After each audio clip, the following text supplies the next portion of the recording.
The most important thing illuminated, Uncommon Sense for the Thoughtful Investor. By Howard Marks, Paul Johnson. Today, I will interpret The Most Important Thing, Uncommon Sense for the Thoughtful Investor by Howard Marks. The book focuses on avoiding pitfalls in investment strategies and assessing an investor's actual level. A famous American movie, The Big Short, is about the 2008 global financial crisis.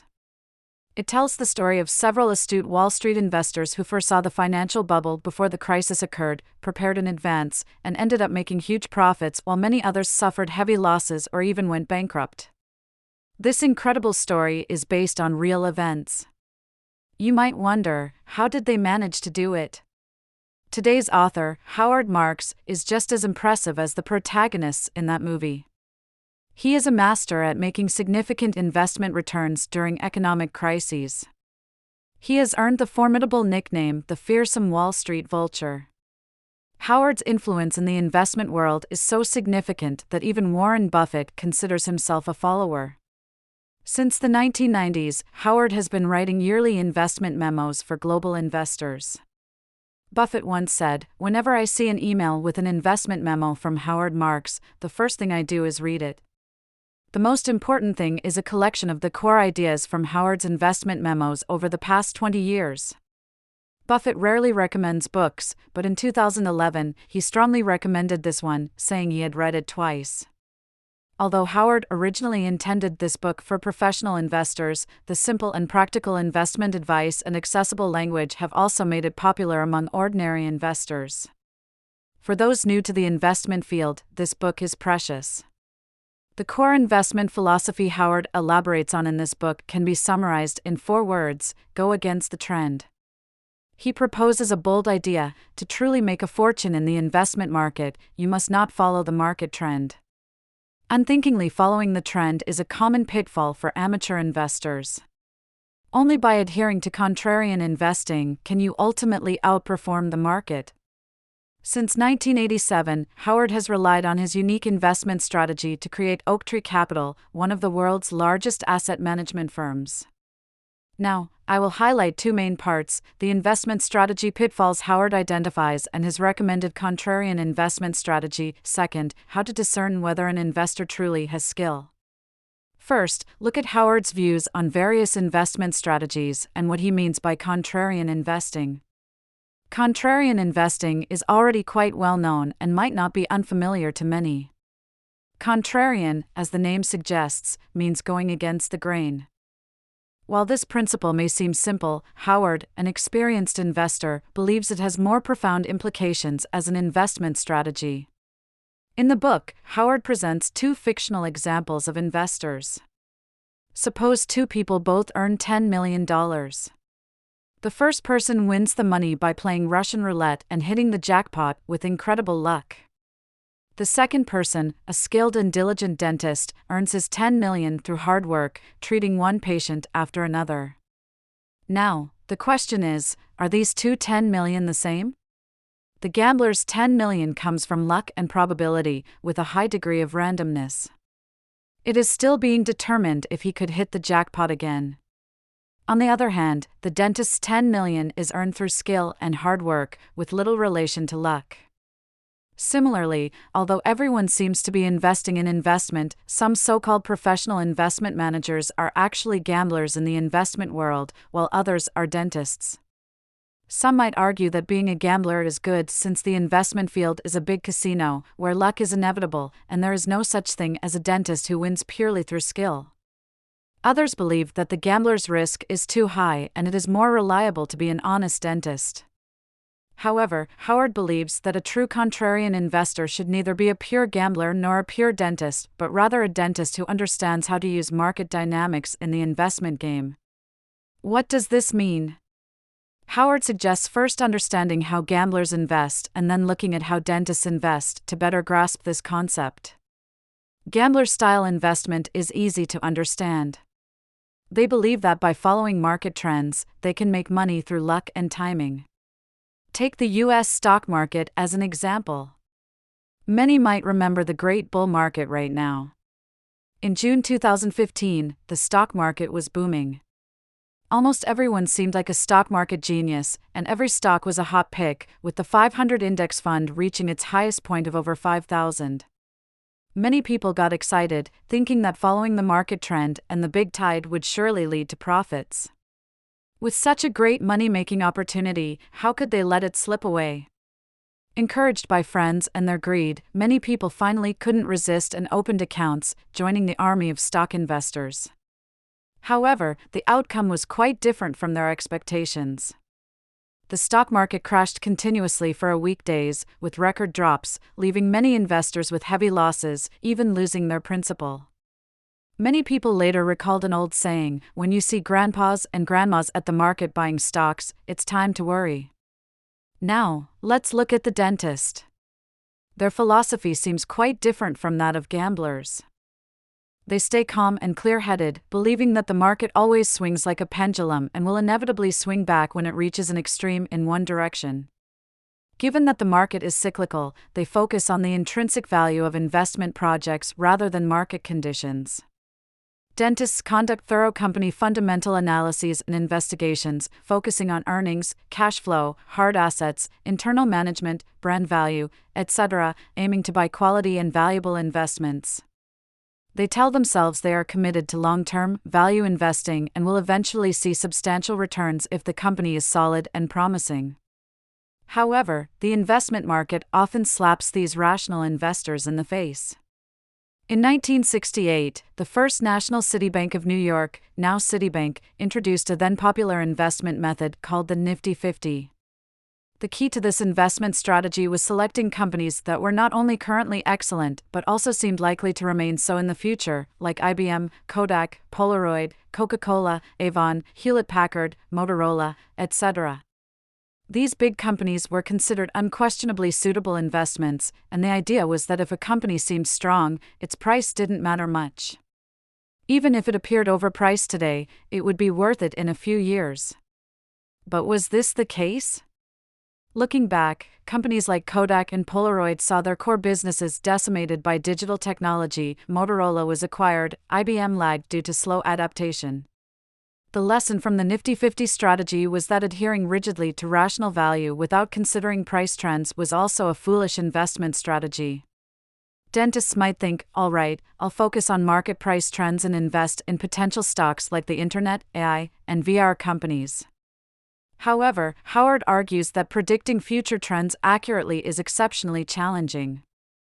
Even industries representing the future may not always be the best investment choices. In the 1990s, everyone saw the potential of technology, the internet, and e-commerce, leading to a tech stock boom. However, despite no external trigger, the tech bubble burst in early 2000, showing that even following seemingly obvious future trends can lead to significant losses. Howard suggests avoiding two common investment mistakes: unthinkingly following the market like gamblers and rigidly sticking to value investing without considering market prices like dentists. True contrarian investing involves focusing on price and rejecting widely accepted beliefs. Howard provides his example to illustrate contrarian thinking. His company, Oaktree Capital, is the world's largest distressed debt investor. Distressed debt often makes people wary, thinking of junk bonds, high default risks, and poor investment prospects. However, Howard believes that when faced with common negative perceptions, you should question, why dismiss a potential investment category without knowing its price? He further asks, if no one favors it, does that mean its price is low? Is there a chance its demand and price will rise, leading to good performance? This contrarian thinking led to the founding of Oaktree Capital, which thrived by investing in distressed debt. During 2005 to 2007, most people believed that risks had been eliminated and economic cycles were over. Howard thought the most significant risk was when everyone believed there was no risk. In 2005, Oaktree Capital exited the market early despite the pain of missing out on short-term gains. When the 2008 financial crisis hit, they were able to acquire assets at meager prices and reaped huge returns during the recovery in 2009. Howard's strategy, summarized by Buffett's quote, "Be fearful when others are greedy and greedy when others are fearful," exemplifies the essence of contrarian investing. Earlier, I introduced some common pitfalls in investment strategies and the contrarian investment approach recommended by the author. The author believes understanding and avoiding these pitfalls requires a certain level of investment knowledge. For example, you need to know how to analyze a company's fundamentals and accurately assess the intrinsic value of assets. These skills allow you to determine whether an asset is underpriced or overpriced. In other words, you need first to master the technical skills of an investment dentist before you can make market trend-based decisions in the investment game. Otherwise, regardless of your investment philosophy, you might rely on luck like an investment gambler.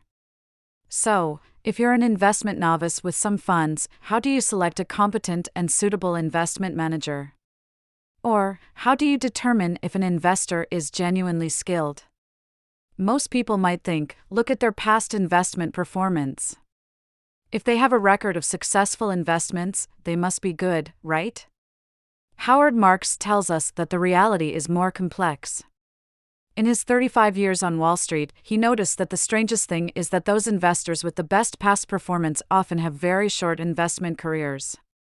Many investors who once had stellar performances ended their jobs due to subsequent mistakes.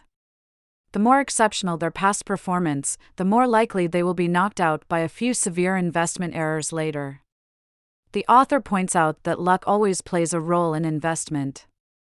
Many investment managers who achieved impressive returns often just happened to get lucky.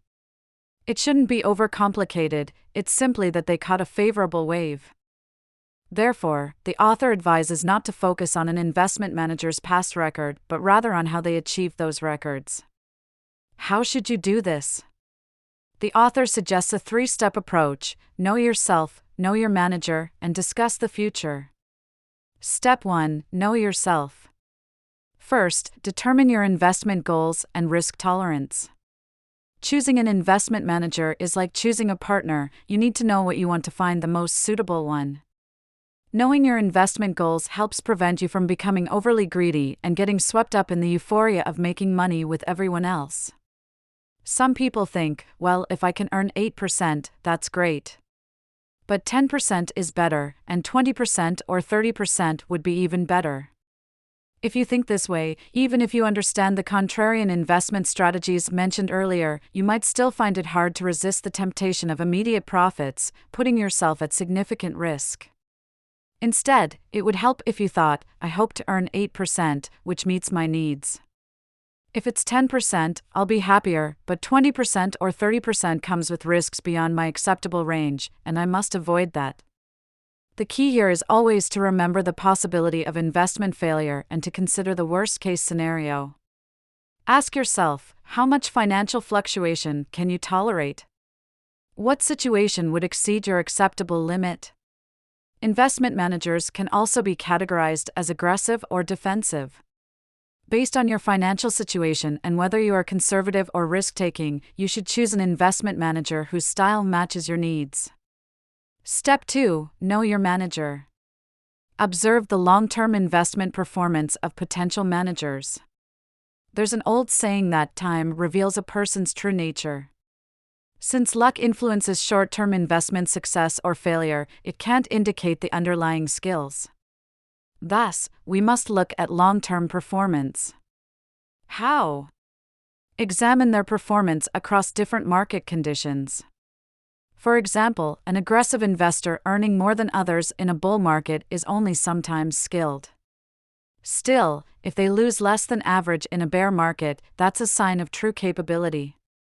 Conversely, a defensive investor who outperforms the market during downturns and keeps up during upturns shows excellent investment skills.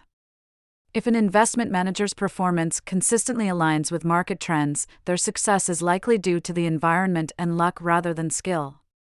Step 3: discuss their views on the future. In sales, an essential technique is to present an idea more confidently, the more likely others are to believe and buy into it. The investment world is similar, full of ambitious individuals making bold predictions about future trends and prospects. Marx calls such people the I know camp. They view the future as predictable, treating the most likely scenario as the only one, leading them to put all their eggs in one basket. Despite appearing diversified, their investments are fundamentally based on blind faith in their predictions. The other group is the "I don't know" camp. These individuals only promise a little but are very cautious. They admit that no one, including themselves, can predict the future with certainty. They see the future in terms of probabilities and will explain various possible scenarios, discussing their diversified investment portfolios designed to minimize risk. Understanding these two types helps in identifying a reliable investment manager. If someone confidently predicts the future without considering alternatives, staying away from them is best. Such investors lack real skill and will eventually suffer significant losses, causing substantial harm to their clients.